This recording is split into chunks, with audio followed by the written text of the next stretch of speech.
Black Phone 2. Yep, the grabber's back, and this time he's got a long-distance plan straight from hell. Set 4 years after Finney turned that basement nightmare into a crime scene, this sequel drags us into a snowed-in Christian camp with no campers, a dead phone, and way too many ghosts with unresolved issues. But here's the thing, they might have actually pulled it off. Stick around because what they do with the grabber this time kinda shocked me, and I don't shock easy. What's up, horror weirdos? I'm Wes from Atomic Cult Media, your friendly neighborhood VHS hoarder who still checks the basement doors twice after midnight screenings. If you love dark, strange, and slightly unhinged movie breakdowns, hit that like button, ring that bell, and don't answer any phones that sound like they're calling from 1982. We jump ahead to 1982. Gwen, the psychic sister from the first film, starts having nightmares about murders from decades ago at this creepy Christian camp called Alpine Lake. You know, the kind of place where the Lord's presence is overshadowed by bad insulation and even worse lighting. She convinces Finney and Robin's brother Ernesto to investigate, and before long, they're snowed in with a few strangers, a haunted payphone, and Ethan Hawke's grabber calling collect from the afterlife. Now, I'll stop there because the movie gets weird. I mean, dream sequences, dead phone calls, and trauma therapy via blizzard isolation. It's a lot, but the wild thing is, it kind of works. And if you thought Ethan Hawke was terrifying before, this version of the grabber makes Freddy Krueger look like a mall Santa. But here's the thing, they didn't just make a sequel, they may have rebooted a horror icon. And I'll explain what I mean when I hit the cast section. Directed by Scott Derrickson and written by C. Robert Cargill and produced by Jason Blum, the same team from the first film. It's Blumhouse doing what they do best, turning trauma into box office gold. Well, maybe not recently. Mason Thames returns as Finney, now older, more jaded, and kind of dealing with PTSD in the world's coldest therapy retreat.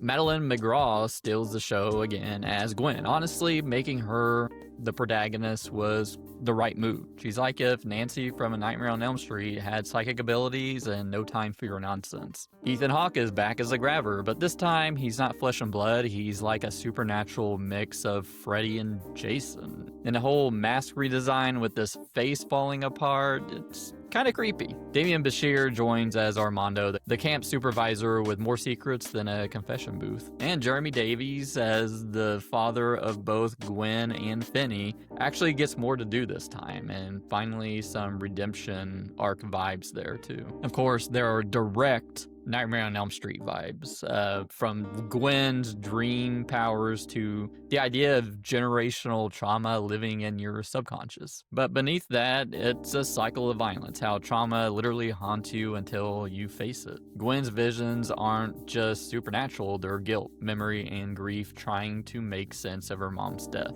After Black Phone 1, I didn't really think a sequel really made sense, but making the grabber this kind of Freddy Krueger-style dream demon totally works. Especially since, I mean, let's be honest, the horror world's been craving a new Freddy. Along with the Nightmare on Elm Street inspiration, there's also the little mix of Friday the 13th. Especially it taking place at a camp without any campers present like most of the Friday the 13th movies. The decision to center Gwen was spot on. Madeleine McGraw absolutely nails the mix of grit and vulnerability. And both her and Mason Thames show real growth, like they feel like survivors now and not just victims. And it's kind of nice to see both of these actors kind of grow into these roles. And Jeremy Davies finally gets some weight with his role, which I'm a pretty big fan of his from Justified and all of his other previous roles. And Ethan Hawke, I mean, he's just as menacing as he always was as the grabber, and his supernatural upgrade and unique look puts him up there with current horror icons, I think, like Art the Clown. And man, this is the year of brutality with kids. They show some gruesome depictions of child murder in the first half of this movie. And this seems sort of like a cultural thing. I mean, horror movies have always kind of gone with the culture, well, American culture in American horror movies. We saw this with the Bush administration, and then we have another, and now we have conservatives in power again. And they're all about save the children. And these horror movies are a reflection of that. I mean, we had weapons and we had VHS Halloween that had brutal depictions of child murder. We've seen these other cultural things happen in the 60s, the 70s. So this movie goes hard. It doesn't hold back in that regard. Also, major props to the lo-fi dream sequences with the grainy Super 8 look. It gives it this kind of grindhouse nightmare quality to it. It's like we're watching cursed footage we're not supposed to see. If you're liking this review, hit that like button and subscribe. Check the playlist below for all my other horror movie reviews. We just started memberships too for early access to videos and other exclusives. Just hit the join button below. And if you're on mobile, hit that hype button. It really helps small channels like this. What kind of holds this movie back for me? It's like some of the side characters might as well have just been set dressing. I mean, they're fun, but they don't get much to do. And seems like there's a real lack of consequences in some scenes. I mean, people dive into this frozen lake like it's a polar plunge challenge and don't act like it affects them at all.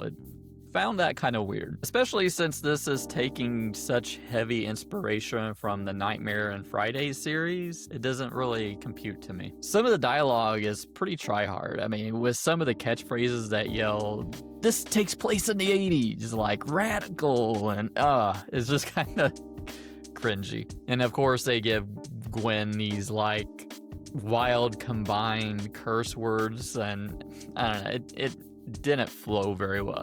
It's a little cringy, the dialogue in this. And the grabbers' dream rules get a little fuzzy near the end. There's some weird rules about who he's allowed to attack. It's like Derrickson lost track of his own nightmare logic. In the third act, I felt like it was kind of missing a beat. Just a bit short of greatness. Like, it feels like it's missing one killer scene to send it just over the top. But overall, I would give Black Phone 2 a solid 3.5 out of 5 for me. What started as an unnecessary sequel actually edges out the first, thanks to strong performances, expanded lore, and some surprisingly emotional beats. If you love The Nightmare on Elm Street or Friday the 13th, this feels like a bloody love letter to both, with Derrickson adding just enough heart and grit to make it his own.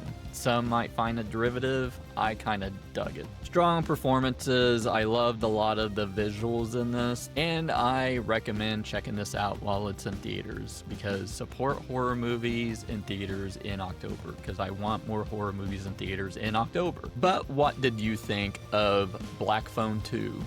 Do you feel the sequel was unnecessary? Did the sequel earn its callback, or should we just hang up the grabber for good? Drop your thoughts below, I'll be reading all of them. Make sure to hit that like button, maybe hit the bell, click here to subscribe, click here to see my other horror movie reviews. Right here is our Patreon. We also just started membership, so hit that join button below. And if you're on mobile, hit that hype button. It really helps small channels like this. And I'll see you later. Bye.